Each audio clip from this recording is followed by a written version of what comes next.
আমি একটা পাত্র নিয়ে নিয়েছি, তার মধ্যে ডাল বাটাটা দিয়ে দিচ্ছি। এদিকে এগুলো চপিং হয়ে গেছে, এগুলোকে আমি ঢেলে দেবো।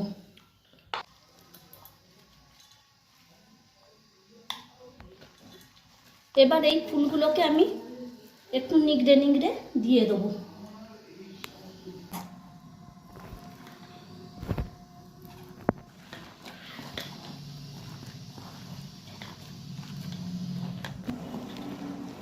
দেখুন মাখতে কতটুকু হয়ে গেল। এবার বাকি উপকরণগুলো এর মধ্যে দিয়ে দেবো।